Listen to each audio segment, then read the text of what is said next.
Meus irmãos, a paz do Senhor Jesus, estamos em mais um episódio do EBD em Síntese Podcast e hoje nós estaremos estudando a lição de número 5 da classe de jovens.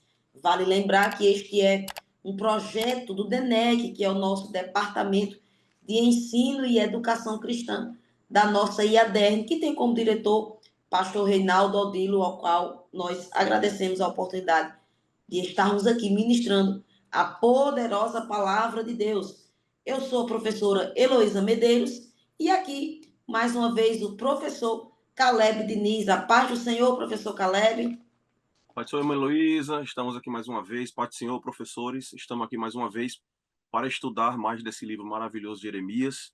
Tem muito a ensinar e muito a guardar no coração. É verdade. E hoje, meus amados, nós estaremos estudando a lição de número 5, como eu falei, que tem como título o início do cerco de Jerusalém. O texto bíblico que nós estaremos tratando hoje está em Jeremias capítulo 21 e está dos versículos 1 ao versículo 14. Nós vamos tratar hoje sobre conhecendo a história, o início do cerco e as suas causas, e prevenir é mais sábio do que remediar. E aí, meu amado professor de jovem, você imagine um povo cercado, né, sem saída, o inimigo está ali às portas, o rei está desesperado e a cidade sagrada está prestes a ruir, prestes a sucumbir. É neste cenário de medo e de confusão que o rei Zedequias manda chamar o profeta Jeremias. E aí o rei Zedequias, né, espera ouvir ali uma mensagem positiva, talvez um milagre, ou talvez ali uma reviravolta, né, uma libertação divina, mas, para a surpresa de todos, a resposta de Deus não foi positiva. Né? Na verdade, a resposta de Deus foi o oposto, porque Deus disse: eu mesmo pelejarei contra vós. Então, o capítulo 21 de Jeremias, que nós estaremos estudando hoje, é o capítulo em que Deus deixa muito claro, né, que não há livramento sem arrependimento. É o ponto, né, em que o juízo de Deus se torna inevitável. Por quê? Porque o povo resiste ou resistiu à voz de Deus, né? Então, nessa lição, nós vamos estudar que não basta buscar a ajuda de Deus em tempos de crise. Na verdade, nós precisamos andar com Deus antes que a crise chegue. Começando aqui o nosso primeiro tópico, que tem como título Conhecendo a História, o que é que nós podemos já falar, professor Caleb? Amém. É importante, né, irmão? O autor da lição, ele teve a preocupação, e é importante isso, teve a preocupação de colocar a história, para que você se situe e passe para os seus alunos o contexto da lição onde ele está inserido. É importante a gente lembrar, né, que essas profecias de Jeremias estão acontecendo no Reino do Sul, e é no final da dinastia de Davi, né? Final dos reis que são descendentes ali da dinastia de Davi, e no final ali, e qual a importância disso? São as promessas, as profecias se cumprindo, né? Como a irmã Heloísa já está falando aí, que Jeremias ele sempre tinha essa mensagem para o povo, falando essa questão assim, olha, se submeta à Babilônia, foi Deus que mandou, não se rebelem contra a Babilônia. E qual era o contexto histórico? A gente já falou em lições anteriores, os outros professores da sua sala já discutiu, que Jeremias ele participou das três invasões, ou seja, das três levas, né? A primeira invasão, né, que aconteceu em 605 a.C., aconteceu com o rei Jeoacás, né, que também tem o nome Salum. E qual foi a questão? Antigamente, na primeira invasão, o Judá ela era dependente do Egito.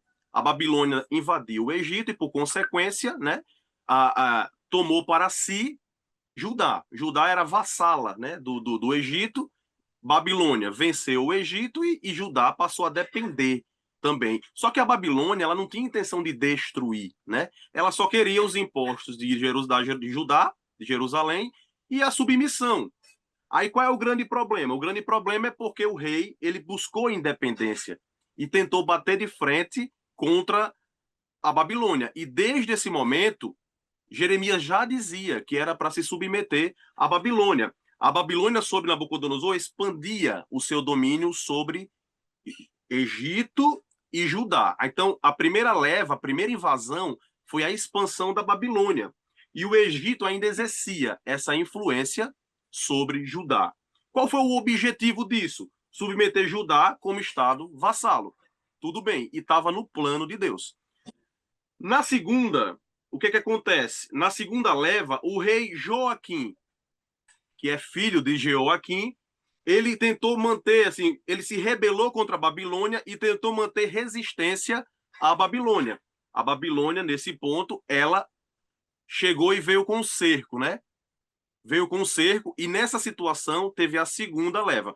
A primeira leva teve Daniel, que também foi levado para a Babilônia, e detalhe, né, que a gente sempre fala, Jeremias ficou em Jerusalém pregando a mesma mensagem, né? A mesma mensagem de arrependimento e se submeta à Babilônia. E na terceira leva é a leva que entra como líder, resumindo aqui, né, o rei Zedequias, que é o que a gente vai focar hoje. Os reis de Zedequias, que foi bastante desobediente, idólatra e realmente distante de Deus. Zedequias, ele mandou até para Jeremias os seus emissários para tentar saber o que ia acontecer na hora de um desespero, mas na realidade ele não estava interessado em fazer a vontade de Deus. Aí, o interesse dele era em tentar mudar a sorte, porque eles não queriam se submeter. Zedequias também se rebelou contra a Babilônia, buscando o apoio do Egito. Tanto na segunda invasão como na terceira, eles nunca desistiram de fazer aliança com o Egito. Mesmo Jeremias pregando e ensinando que não era para se rebelar. Eu comparo hoje, tipo, como se fosse hoje em dia, na nossa atualidade, é tipo assim, né? Aquela questão do Brasil, né? Estados Unidos, China. Como é que eu não vou ser inimigo dos Estados Unidos se eu estou fazendo aliança com a China, por exemplo? Parece muito com o que os reis Zedequias fez naquela época. Era muito mais confortável para Judá se submeter à Babilônia. Ficaria tudo tranquilo. Mas a gente sabe que a profecia tinha que se cumprir. E Zedequias e os demais, os seus antecessores, se rebelaram tentando fazer alianças mal feitas com o Egito. Resultado, perdeu. A terceira leva, a terceira invasão, houve a destruição do templo e houve uma miséria muito grande, que eu creio que a Mãe Luísa vai falar mais na frente sobre essa miséria. Houve uma fome, até canibalismo houve em Jerusalém, em Judá, porque eles persistiram em desobedecer à voz de Deus. De forma resumida, é importante trazer na sala de aula todas essas invasões e as levas, e lembrando, Jeremias está do início ao fim. Exatamente. E aí você pode trazer ou no slide ou no quadro, né? Você pode anotar a primeira invasão, quando foi 605 a.C., segunda invasão, quando foi 597 a.C. Lembrando que vale a pena explicar para os jovens, né, que as datas naquela época, o calendário não é como o da gente, progressivo, era regressivo, né?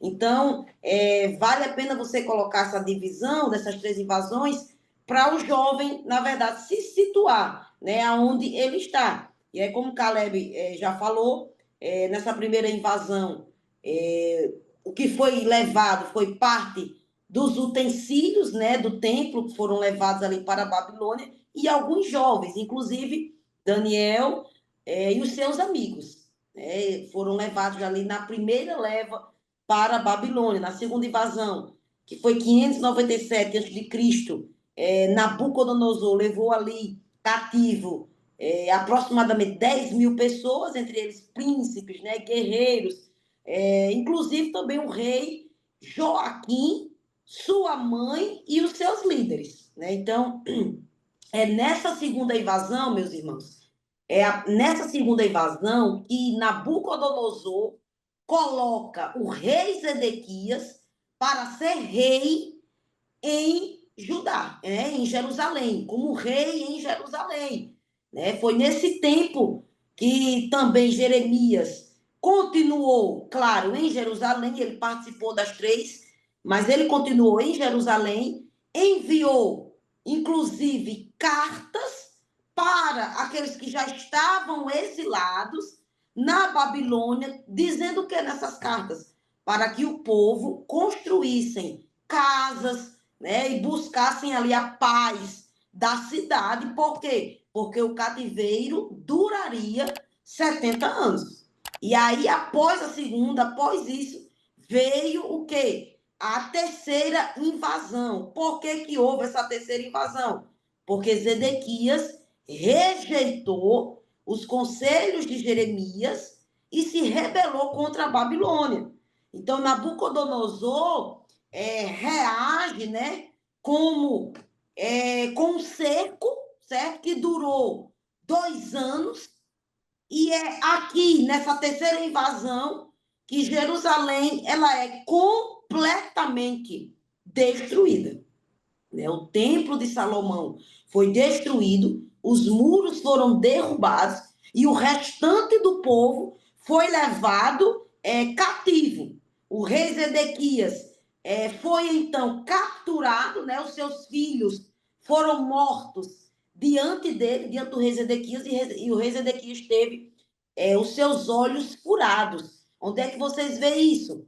Segunda Reis, capítulo 25, versículo 7, está contando essa história. E aí, nessa terceira, a partir dessa terceira invasão, apenas os mais pobres ficam na terra. E Jeremias continua lá, na terra, dentre os mais pobres.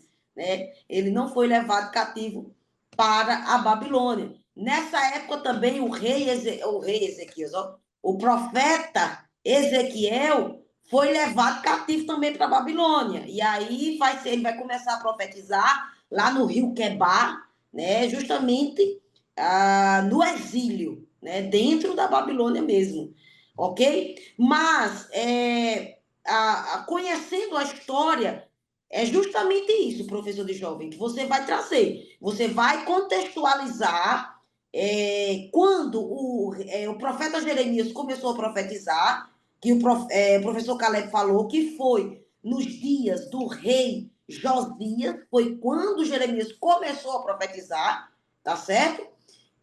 Foi na época do rei Josias, que foi um rei piedoso, inclusive provocou avivamentos, né?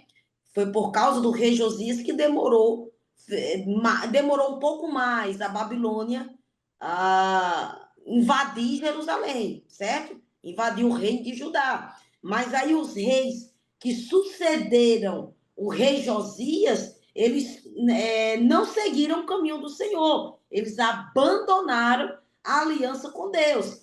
E aí você pode trazer, depois do rei Josias, quem foi? Foi o rei Jeoacás.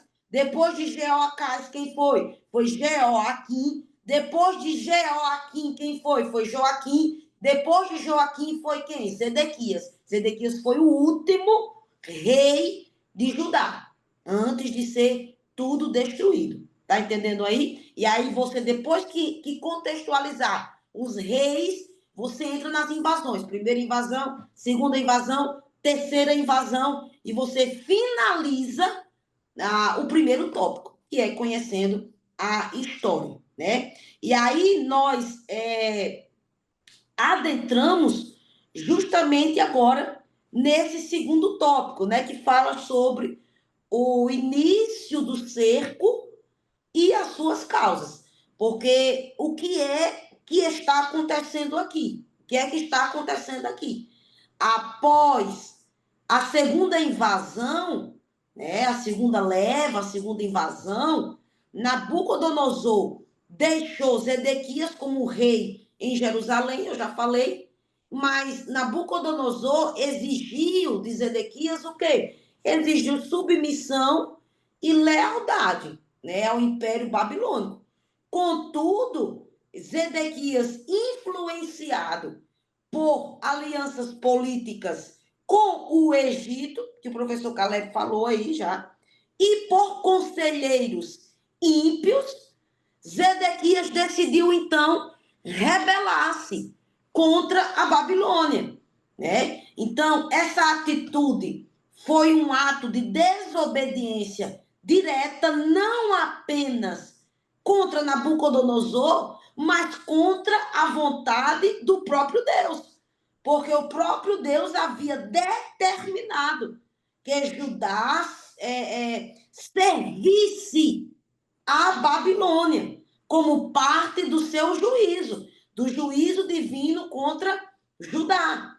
Está em Jeremias 27. Você vai ver isso aí. Então, o cerco da Babilônia em Judá foi a resposta, né, militar da Babilônia à rebelião de Zedequias, mas também foi a resposta divina ao pecado e à teimosia do povo.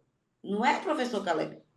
Exatamente. É até interessante, né, essas duas perspectivas, né? Porque às vezes a gente, mesmo sendo crente, às vezes a gente esquece que Deus está no controle de tudo, né? A gente, Exatamente. porque o rei fez isso, porque ele não fez, ele traiu a Babilônia, que de fato ele traiu, né? Foram ignorantes. É interessante, irmão, o conceito de vassalagem, né? Porque há até livros que mostram que Zedequias foi um rei fantoche. Ou seja, era aquele rei, mas sabe que não mandava em nada, era um rei vassalo. O rei vassalo é aquele que é um rei, é tipo como eram os herodianos na época de Jesus, né? Eles eram reis, né? Reis dos judeus, mas dependia de César. Então, o que acontece? No caso dos reis Zedequias, por exemplo, eles dependiam da Babilônia. Já foram vassalo do Egito e vassalo da Babilônia. Então, eles só tinham que obedecer e cumprir a ordem.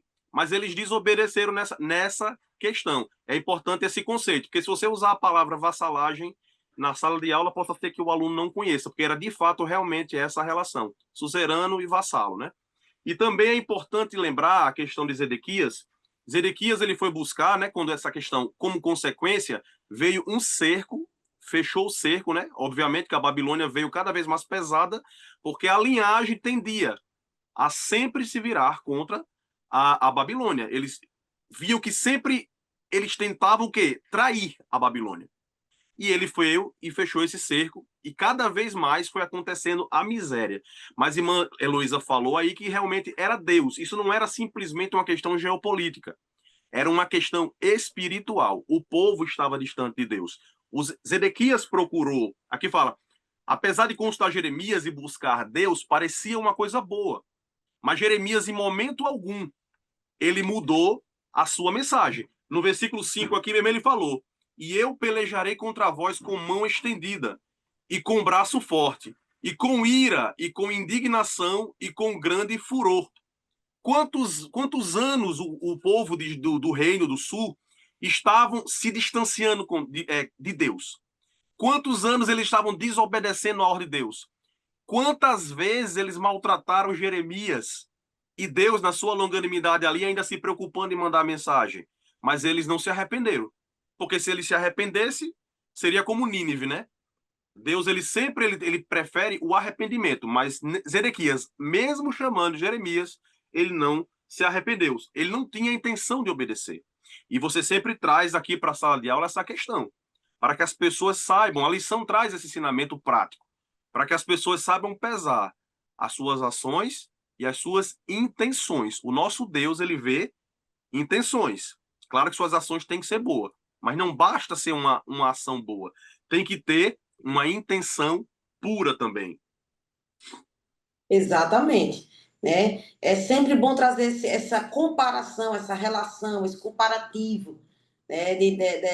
Dessa questão do juízo divino. E Deus se utilizou, na verdade, Deus chamou Nabucodonosor de seu servo, né? Um ímpio, para você entender que Deus nunca perdeu o controle da história. Então, Deus, para aplicar juízo, ele usa quem ele quer, na hora que quiser, do jeito que ele quiser. Ele vai usar um governo ímpio para castigar, para trazer juízo para uma nação, né? Parece muito bem o que nós estamos vivendo nesses dias, né? Mas olha só, meus amados professores de jovens, quais foram as causas espirituais, né, desse cerco da Babilônia em Judá? Primeiro, aí você anote aí para você falar. Primeiro, idolatria persistente, né? Porque o povo adorava falsos deuses e era um pecado recorrente, era a idolatria, e foi por causa da idolatria que, na verdade, eles sofreram o juízo divino. Mas perceba, depois da Babilônia, o povo nunca mais, irmãos, caíram no pecado da idolatria, né? Mas a idolatria era um pecado persistente. Segundo, injustiça social e corrupção, porque os líderes exploravam ali os mais pobres, né? E oprimiam os inocentes. Terceiro, rejeição da palavra de Deus, porque Jeremias foi levantado ali como porta-voz do Senhor, mas o povo zombava e resistia às suas mensagens. Inclusive, o rei Jeoaquim mandou queimar os rolos que tinham ali as profecias, né, do profeta Jeremias. Quarto, falsa segurança religiosa, porque os sacerdotes e os falsos profetas diziam: templo do Senhor, templo do Senhor, templo do Senhor, achando que porque o templo era do Senhor, né? Deus nunca iria destruir ou permitir a destruição. Vamos falar assim, é melhor. Permitir a destruição, né? Que Deus não permitiria o castigo, né? E que, na verdade, os livraria desse castigo. 5, coração endurecido, porque mesmo após repetidas advertências, né, o povo ali não quis se arrepender. Você vê aí em Jeremias 25, né? Então, a consciência espiritual do povo estava cauterizada. E aí a nação tornou-se insensível à voz de Deus. Nós vemos o quê? Que as mensagens do profeta Jeremias de advertência, né, de arrependimento, não despertaram o povo, porque a nação rejeitou o perdão oferecido, né, e perseguiu ali os profetas, maltratando os profetas, desprezando ali a palavra de Deus. Por isso, o autor de Crônicas resume esse momento com palavras que ecoam o drama espiritual vivido de Judá. Ele diz assim, está lá em Crônicas, 2 Crônicas 36, versículo 16. Ele diz: zombaram dos mensageiros de Deus, desprezaram as suas palavras e escarneceram dos seus profetas, até que subiu a ira do Senhor contra o seu povo, e não houve remédio nenhum. E aí, perguntas reflexivas que vocês podem levar para os jovens é o seguinte: tenho buscado a Deus apenas quando estou em crise ou tenho andado em obediência, né, constantemente? Tenho ouvido a palavra de Deus com o coração quebrantado ou tenho endurecido o coração? Tenho coragem de anunciar a verdade, mesmo quando ela, né, não é recebida? Será que eu tenho essa coragem? Então, são perguntas reflexivas, né, retóricas, são perguntas retóricas que você fará para a sua classe de jovens. Exatamente. Aí o grande problema de Zedequias e dos outros reis, né, ali após Josias, é a falta de arrependimento. O grande problema é esse. E outra coisa, uma lição que essa história dos reis mostra é porque quanto mais você persiste na sua irresponsabilidade com as coisas de Deus, olha o nível que chegou. Chegou a queimar o rolo da profecia e depois teve que reescrever. Entendeu? Então, o que é que acontece? Por que foi que o livro se perdeu na época de Josias? Josias teve que reencontrar o descaso com as coisas de Deus. Isso não começa da noite para o dia. Então, geralmente, você começa com um descaso. Aí depois você começa a desprezar as coisas de Deus e chega a um ponto que você atinge um nível em que não acha mais lugar de arrependimento. E você não acha arrependimento, e aí, por falta de arrependimento, não tem como Deus agir em seu favor. E foi esse o problema de Zedequias. Arrependimento foi o tema central do ministério de Jeremias. Ele aplicava na própria vida. Ele chamava as lideranças, como a irmã Luísa mostrou aí, chamava os religiosos, ele estava idolatrando o templo, tudo isso a gente falou, eles estavam com a vida religiosa superficial. E a gente vem falando isso, vem batendo nisso, e é muito bom, porque a gente reflete sobre nossa vida e sobre a realidade da igreja hoje. Será que o crescimento da igreja está sendo um crescimento espiritual? Será que é motivo de alegria a quantidade de crente hoje no Brasil crescendo? Será que isso é positivo? Ou é um monte de pessoa que não tem arrependimento, que vive uma vida distante de Deus e está tudo bem? Isso não é evolução. Pode estar fedendo na narina de Deus, não é isso? E a gente pode trazer isso. Porque não adianta uma igreja cheia com o povo tudo distante de Deus. Não adianta. Não é para isso que a gente está aqui. Aí, então, o que é que acontece? O arrependimento aplicava no próprio profeta e Deus fala com dureza para acordar o profeta. Ou seja, e trazendo, ó, se tu voltares, arrepender-se da falta de fé, então te restaurarei. Olha, se tem um povo que Deus trata com dureza, é o seu próprio povo. Porque quem não é povo, Deus nem tem relação com ele, porque Babilônia acabou, destruiu. Os Medo-Persas destruíram. O Império Romano foi tudo caiu. Mas o povo de Israel está aí, porque é o povo de Deus, no sentido de promessa. Então Deus ele repreende mesmo, e se ele puder limpar tudo, ele faz isso. Por isso que nós não podemos brincar quando Deus falar e a gente se fazer de mal ouvido. Porque porque é perigoso. Você pode terminar muito mal. E aí a Bíblia está aí o contexto. É melhor aprender com a história de Israel do que nós sermos aquele povo, né? Que Deus fala e a gente não ouve. Exatamente, é isso aí. E agora nós vamos entrar, né, no nosso terceiro tópico, irmãos, porque prevenir é mais sábio do que remediar. Eu achei o máximo, né, esse título que o pastor Elias Torralbo, ele titulou, né, esse terceiro tópico, e é de fato mesmo, e é bíblico, né, prevenir é mais sábio do que remediar. Porque diante da iminente invasão, né, algo mudou. O que foi que mudou? Antes, Jeremias ia até o rei e ao povo para proclamar as mensagens de Deus. Agora é o rei Zedequias que envia mensageiros ao profeta, buscando ali uma palavra de livramento. Mas, já foi falado aqui pelo professor Caleb, que esse envio de mensageiros de Zedequias ao profeta Jeremias não foi de arrependimento, não. E Deus conhece os corações, viu, irmãos? Então, o rei Zedequias manda ali, né, mensageiros ao profeta Jeremias, esperando ali um milagre, né, por como tinha acontecido nos dias antigos em que Deus havia livrado Israel, né, por tantas vezes das mãos ali dos poderosos, das mãos dos exércitos poderosos, né? Mas a resposta de Deus, ela veio em um tom de juízo e não em um tom de esperança.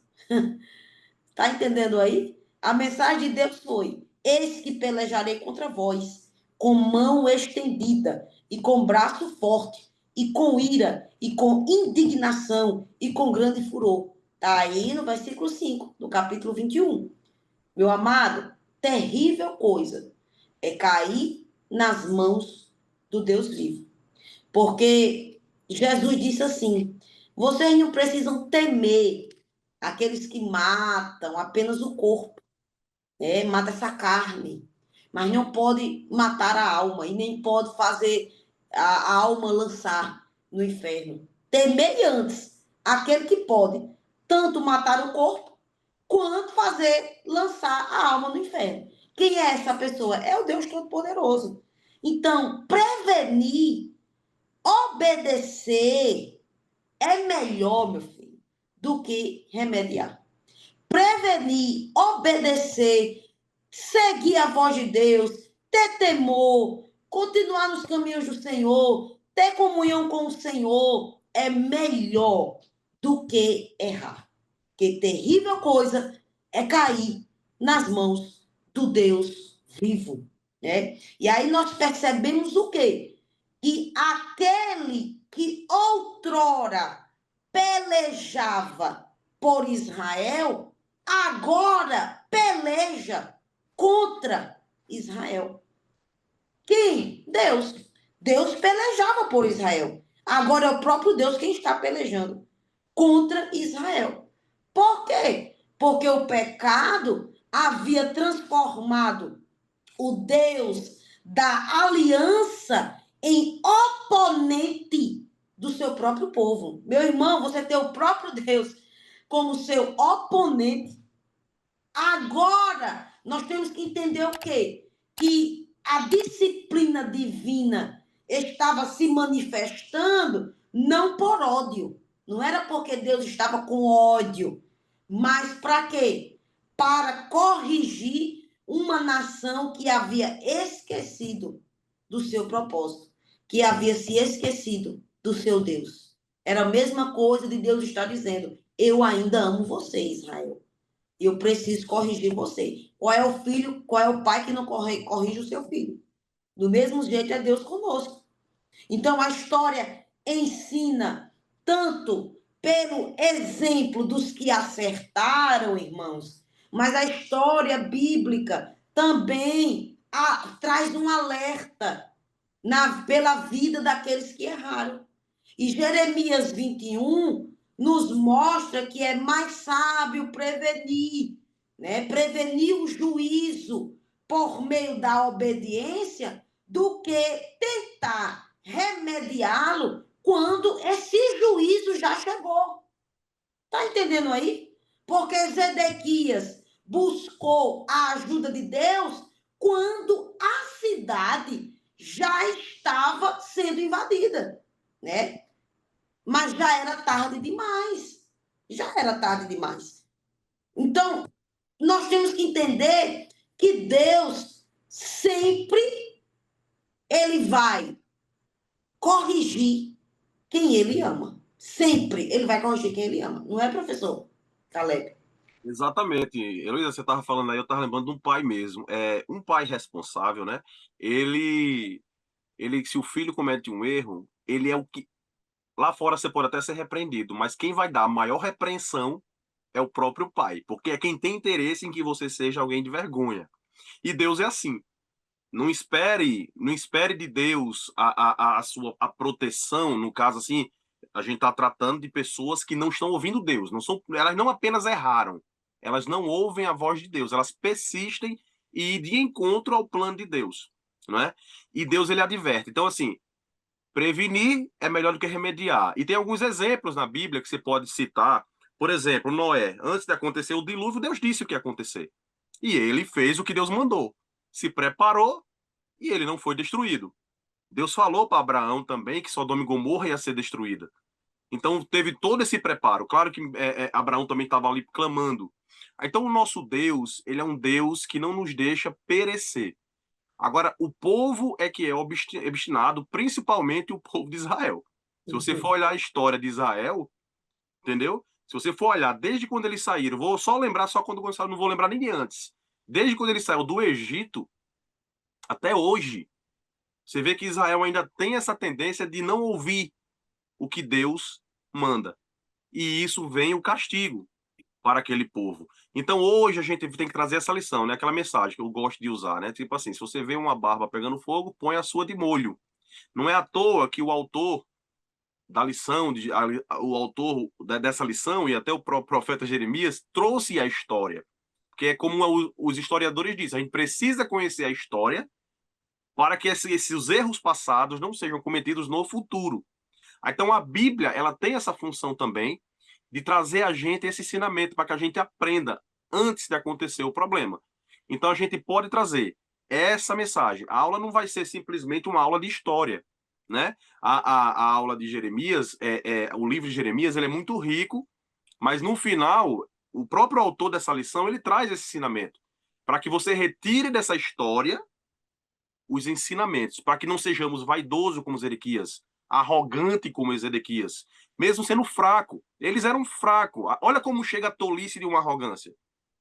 Um arrogante, como ele é tolo, ele mesmo sabendo que não tem condição de bater de frente com a Babilônia, o desejo de grandeza leva ele ao risco de bater de frente com um império que é superior, muito superior a ele, confiando em outro povo que é ímpio.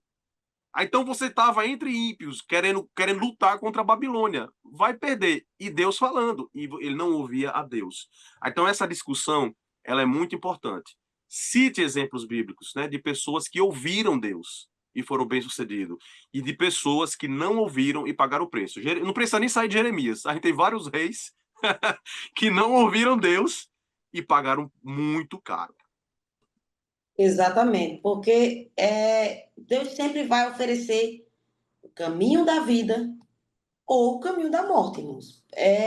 Sempre você vai ter essa escolha. Você tem que trazer para a classe jovem justamente isso, que sempre você vai precisar escolher. Os personagens bíblicos, eles escolheram, né? E como o Caleb já falou aí, de personagens que escolheram obedecer, né? O próprio evangelho de Cristo, ele já traz essa escolha. Ou você escolhe o caminho da vida, ou você escolhe o caminho da morte. Está lá em João 3,16, irmão, que é o mais famoso. Lá em João 3,16 diz o quê? Quem crê no Filho, né? 3,16 ao 18. Quem crê no Filho tem a vida. Quem não crê no Filho não verá a vida. Então, qual é o caminho da vida? Você crer e obedecer. Qual é o caminho da morte? Você não crê e já está condenado. Então, a Bíblia, ela sempre vai lhe oferecer dois caminhos. Tá entendendo aí? E aí nós vemos o seguinte, que Jeremias, ele ofereceu a Deus, né, na verdade, por meio de Jeremias, o caminho da vida. Mas o povo escolheu o caminho da morte. E aí, qual é o caminho que você escolhe? Você pergunta para a classe jovens, né? Qual o caminho que você escolhe? Ou o caminho da vida, ou o caminho da morte. Ou o caminho da bênção, ou o caminho da maldição. Ou o caminho de obedecer, ou o caminho de retroceder. Tá entendendo aí? E aí nós vemos o seguinte, que para finalizarmos, né, nossa aula, que Jeremias, ele compreendia profundamente o valor da memória, né? Na verdade, o valor espiritual de trazer à memória os feitos do Senhor, né? Porque lembrar-se das obras do Senhor era uma forma ali de renovar a fé e reavivar a esperança do povo. E aí, ao longo da sua profecia, ele frequentemente, né, Jeremias frequentemente conclamava Judá a lembrar-se da fidelidade de Deus na história, né? Como Deus havia libertado o povo do Egito, como Deus havia sustentado o seu povo no deserto, como Deus havia dado vitória sobre os inimigos e manteve ali a aliança com os pais, né, com seus antecedentes.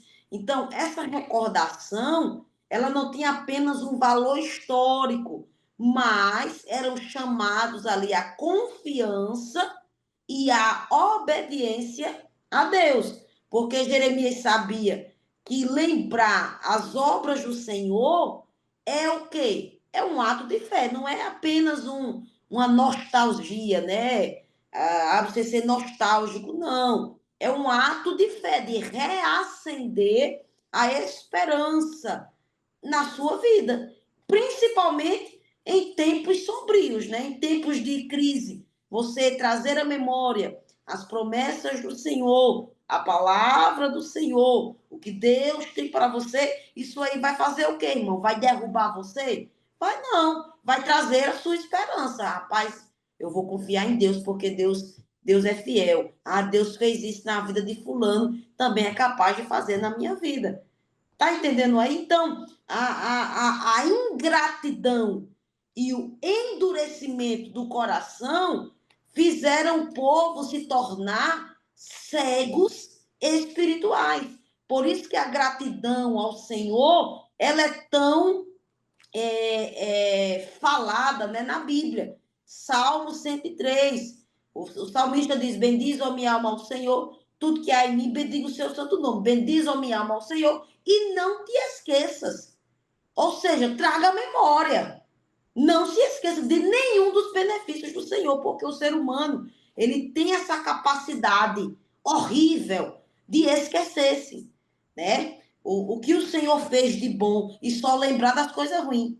Quando está passando pelas coisas ruins, esquece do que Deus já fez. Então, o que Jeremias conclamava ao povo, a trazer à memória a lembrança, a esperança, a fé de que o que Deus foi capaz de fazer de livrar o seu povo, Deus seria novamente capaz de livrar o seu povo. Agora, claro, se arrependesse, né? É isso aí. Eu estava meditando, irmã Luísa, falando aí da questão dos dois caminhos, e eu lembrei de Josué, né? Josué Exatamente. também bateu a real com eles, né?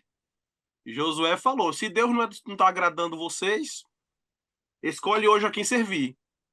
Se é o Deus, né? Se é o nosso Deus, ou a Deus dos amorreus, né? Ou o Deus da além do Jordão, do Eufrates, perdão, da além do Eufrates.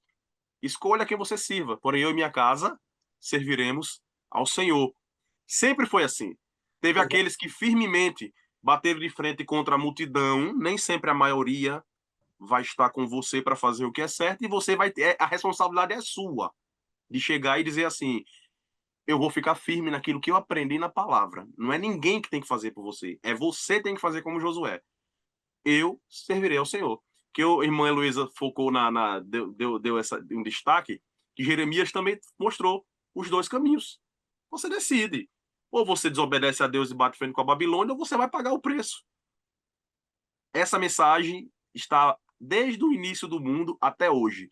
Só existe, irmão, um caminho para você seguir. O resto é perdição. O caminho da obediência, que é hoje revelado, seguir a Cristo. Fora disso, é condenação e pagar o preço. Aí a mensagem que sempre tem que trazer para nós. Ah, é para o povo do mundo? Não. Nós crentes temos que estar sempre o tempo todo remoendo essa mensagem. Eu tenho que cada vez mais permanecer onde eu estou. E permanecer firme. Amém. Glória a Deus, né? E aí, meus amados, nós estamos já finalizando, né, a nossa lição de número 5. Hoje, você vai dizer para os seus jovens, né, que hoje a Deus está nos conclamando a trazer à memória, né, os seus benefícios, os seus feitos, né, mas não para manipular a Deus, porque Deus não se deixa manipular pelo que ele já fez, né? O Senhor fez isso, então o Senhor tem que fazer. Não, Deus não se deixa manipular pela memória dos seus feitos, certo? Agora, a memória dos seus feitos, ela tem que produzir em nós o quê? Arrependimento, quebrantamento, né? Trazer fé, trazer esperança, trazer renovo espiritual, né? Você traga aí para os seus jovens Salmo 103, como eu já falei aqui, porque eu tenho certeza que se você abrir a oportunidade, muitos dos seus jovens aliás, todos, vai ter o que falar do que Deus já fez ou do que Deus está fazendo. Amém? Deus abençoe sua vida, sua casa, sua família e espero revê-los em mais uma lição abençoada em nome de Jesus, né? Professor Caleb também já pode finalizar suas palavras. Meu irmão, mais um prazer estar aqui com vocês, fazendo essa reflexão sobre a lição de Jeremias, a lição que nós estamos estudando. E sala de aula delinei a personalidade de Zedequias e o que nós não devemos fazer. O que é a característica dele que nós não podemos seguir. Não adianta você ter externamente, né, que essa lição trouxe a mensagem. Não adianta você querer enganar a Deus, né? Que tem essa tolice também, porque você, quanto mais você for hipócrita, maior vai ser o preço e você vai chegar à condenação no final. Então, muito obrigado, até a próxima aula e Deus abençoe você, professor e alunos. Bem, meus amados irmãos, a paz do Senhor Jesus e até a próxima, se assim o Senhor nos permitir.